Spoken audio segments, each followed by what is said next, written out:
3 formal state visits, and attend 3 key regional summits. It was the longest visit to the region by an American president in more than a quarter of a century.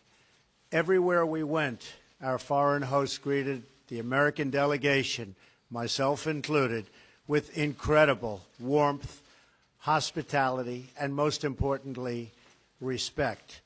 And this great respect showed very well our country is further evidence that America's renewed confidence and standing in the world has never been stronger than it is right now. When we are confident in ourselves, our strength, our flag, our history, our values, other nations are confident in us. And when we treat our citizens with the respect they deserve, other countries treat America with the respect that our country so richly deserves. During our travels, this is exactly what the world saw: a strong, proud, and confident America. Today, I want to update the American people on the tremendous success of this trip and the progress we've made to advance American security and prosperity throughout the year. When I came into office, our country was faced with a series of growing dangers. These threats included rogue regimes pursuing deadly weapons, foreign powers challenging America's influence, the spread of the murderous terror group ISIS, and years of unfair trade practices that had dangerously depleted our manufacturing base and wiped out millions and millions of middle-class jobs. The challenges were inherited, and these products really showed what previous mistakes were made over many years and even decades by other administrations. Some of these mistakes were born of indifference and neglect, others from naive thinking and misguided judgment. In some cases, the negative influence of partisan politics and special interests was to blame. But the one common thread behind all of these problems was a failure to protect and promote the interests of the American people and American workers. Upon my inauguration, I pledged that we would rebuild America, restore its economic strength, and defend its national security. With this goal in mind, I vowed that we would reaffirm old alliances and form new friendships in pursuit of shared goals. Above all, I swore that in every decision, with every action, I would put the best interests of the American people first. Over the past 10 months, traveling across the globe and meeting with world leaders, that is exactly what I have done. Earlier this year in Saudi Arabia, I spoke to the leaders of more than 50 Arab and Muslim nations about our strategy to defeat terrorists by stripping them of financing, territory, and ideological support. And I urge the leaders to drive out the terrorists and extremists from their societies. Since that time, we have dealt ISIS one crushing defeat after another. In Israel, I reaffirmed the unbreakable bond between America and the Jewish state, and I met with leaders of the Palestinian Authority and initiated an effort to facilitate lasting peace between the Israelis and the Palestinians. In Brussels, I urged our NATO allies to do more to strengthen our crucial alliance and set the stage for significant increases in member contributions. Billions and billions of dollars are pouring in because of that initiative. NATO, believe me, is very happy with Donald Trump and what I did. In Warsaw, I declared to the world America's resolve to preserve and protect Western civilization and the values we hold so dear.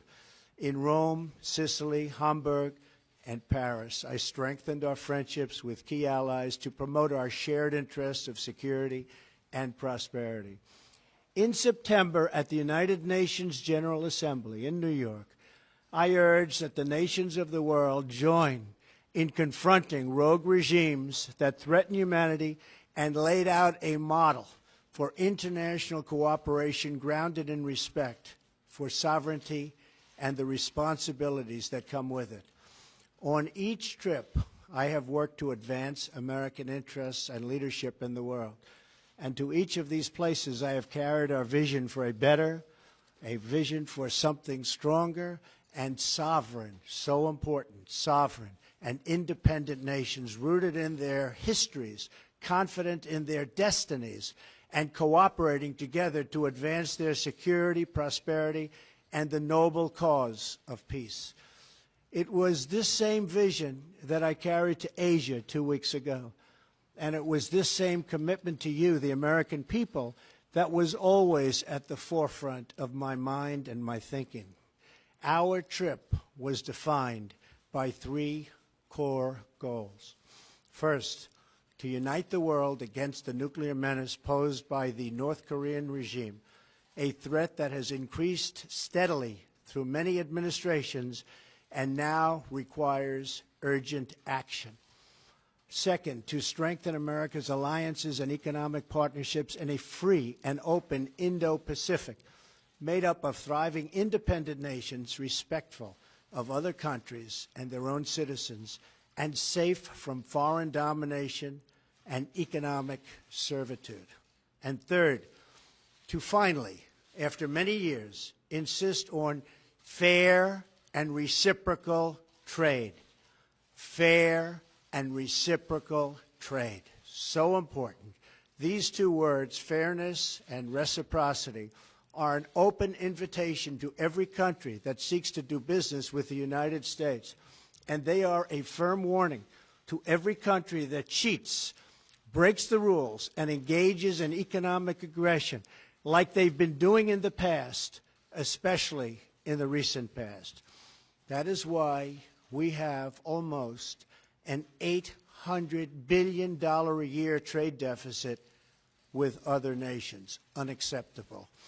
We are going to start whittling that down, and as fast as possible. With these goals, it was my profound honor to travel on this journey as your representative. I explained to all of the world leaders and across Asia how well the United States is doing. Economic growth has been over 3% the last 2 quarters and is going higher. Unemployment is at its lowest level in 17 years. The stock market has gained trillions of dollars in value since my election and has reached record highs. We are massively increasing our military budget to historic levels. The House has just passed a nearly $700 billion defense package, and it could not come at a better time for our nation. Once again, our country is optimistic about the future, confident in our values, and proud of our history and a role in the world. I want to thank every citizen of this country for the part you have played in making this great American comeback possible. In Asia, our message was clear and well received. America is here to compete, to do business, and to defend our values and our security. We began our trip in Hawaii to pay our respects to brave American service members at Pearl Harbor and the United States Pacific Command, the guardian of our security and freedom across the Indo-Pacific region. As our country prepared to observe Veterans Day, we remembered the incredible sacrifices and courage of all of the veterans whose service has preserved our liberty and a way of life that is very special. We also thanked military families for their support for our brave servicemen and women.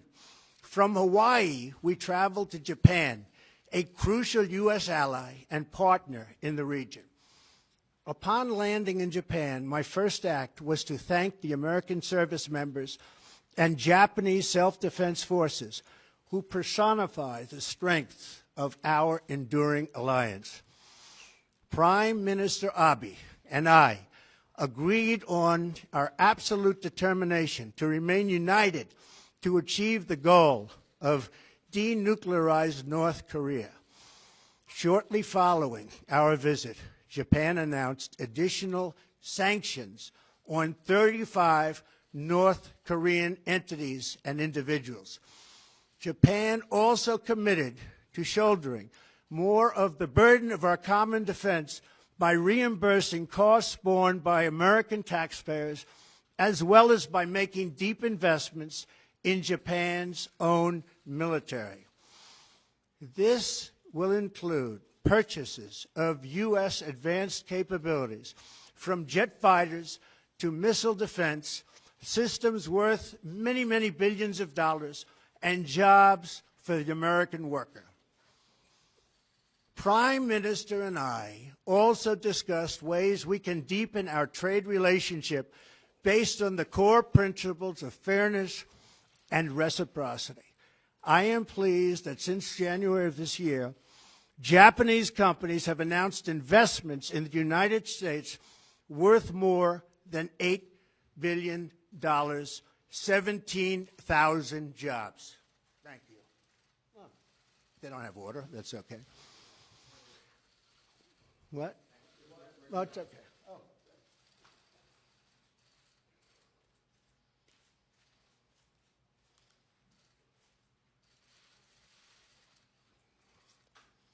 Japanese manufacturers, Toyota and Mazda, announced that they will be opening a new plant in the United States that will create 4,000 jobs.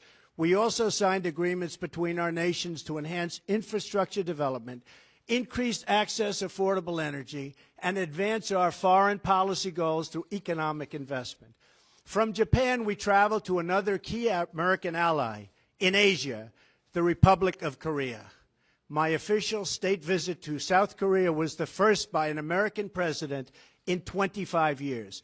Speaking before the National Assembly of the Republic of Korea, I spoke the truth about the evil crimes of the North Korean regime, and I made clear that we will not allow this twisted dictatorship to hold the world hostage to nuclear blackmail. I called on every nation, including China and Russia, to unite in isolating the North Korean regime, cutting off all ties of trade and commerce until it stops its dangerous provocation on, and this is the whole key to what we're doing, on denuclearization. We have to denuclearize North Korea. We have ended the failed strategy of strategic patience, and as a result, we have already seen important progress, including tough new sanctions from the UN Council. We have a Security Council that has been with us and just about with us from the beginning. South Korea agreed to harmonize sanctions and joined the United States in sanctioning additional rogue actors whose funds have helped North Korea and North Korea's nuclear and ballistic missile programs. It's unacceptable to us. The United States welcomed the decision of President Moon to remove the payload restrictions on missiles to combat the North Korean threat. And together we reaffirmed our commitment to a campaign of maximum pressure. Like Japan, South Korea is increasing its defense contributions. During our meetings, President Moon acknowledged his desire for equitable cost sharing for the United States military forces stationed in South Korea. And I visited soldiers at Camp Humphreys, a brand new joint American-South Korean base, paid for almost entirely by the South Korean government. At that base, I discussed with the United States and South Korean military leaders both military options and readiness to respond to North Korean provocation or offensive actions. During our visit, President Moon and I also discussed America's commitment to reducing our trade deficit with South Korea. At my discretion and direction, we are currently renegotiating the disastrous U.S.-Korea trade agreement signed under the previous administration. It has been a disaster for the United States. Last week, 42 South Korean companies announced their intent to invest in projects worth more than $17 billion in the United States, and 24 companies announced plans to purchase $58 billion in American goods and services. From South Korea, Melania and I traveled to China, where, as in Japan and South Korea, we were greatly honored by the splendor of our reception. Our trip included the first official dinner held for a foreign leader in the Forbidden City since the founding of the modern China, where we enjoyed a very productive evening hosted by President Xi and his wonderful wife, Madame Peng. During our visit, President Xi pledged to faithfully implement United Nations Security Council resolutions on North Korea and to use his great economic influence over the regime to achieve our common goal of a denuclearized Korean Peninsula. President Xi recognizes that a nuclear North Korea is a grave threat to China, and we agree that we would not accept a so-called freeze-for-freeze agreement like those that have consistently failed in the past. We made that time is running out, and we made it clear, and all options remain on the table. I also had a very candid conversation with President Xi about the need to reduce our staggering trade deficit with China and for our trading relationship to be conducted on a truly fair and equitable basis. We can no longer tolerate unfair trading practices that steal American jobs, wealth, and intellectual property. The days of the United States being taken advantage of are over. In China, we also announced $250 billion worth in trade investment deals that will create jobs in the United States. From China, I flew to the city of Da Nang in Vietnam to attend the leaders' meeting for APEC, Asia-Pacific Economic Cooperation. There, I spoke to a major gathering of business leaders where I reminded the world of America's historic role in the Pacific as a force for freedom and for peace. Standing on this proud history, I offered our vision for robust trading relationships in which Indo-Pacific nations can all prosper and grow together.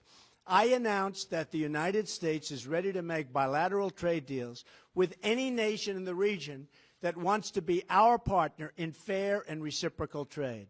We will never again turn a blind eye to trading abuses, to cheating, economic aggression, or anything else from countries that profess a belief in open trade but do not follow the rules or live by its principles themselves. No international trading organization can function if members are allowed to exploit the openness of others for unfair economic gain. Trade abuses harm the United States and its workers, but no more. No more. We will take every trade action necessary to achieve the fair and reciprocal treatment that the United States has offered to the rest of the world for decades. My message has resonated. The 21 APEC leaders, for the first time ever, recognized the importance of fair and reciprocal trade, recognized the need to address unfair trade practices, and acknowledged that the WTO is in strong need of reform. These leaders also noted that countries must do a better job following the rules to which they agree. I also made very clear that the United States will promote a free and open Indo-Pacific in which nations enjoy the independence and respect they deserve. In Vietnam, during a state visit in Hanoi, I also met with President Quan and Prime Minister Phuc to discuss the growing friendship between our countries. Our Vietnamese partners are taking new actions to enforce sanctions on North Korea. In addition, we committed to expand trade and investment between our countries, and we pledged to address the imbalances. I am particularly pleased that the United States and Vietnam recently announced $12 billion in commercial agreements, which will include $10 billion in U.S. content. Finally, I visited the Philippines, where I met with numerous world leaders at the U.S., ASEAN, and East Asia summits. At ASEAN, the Association of Southeast Asian Nations, we made it clear that no one owns the ocean. freedom of navigation and overflight are critical to the security and prosperity of all nations. I also met with the prime ministers of India, Australia, and Japan to discuss our shared commitment to a free and open Indo-Pacific. During our visit, President Duarte of the Philippines thanked the American people and our armed forces for supporting the recent liberation of Marawi from ISIS. We pledged to strengthen and deepen our long-standing alliance.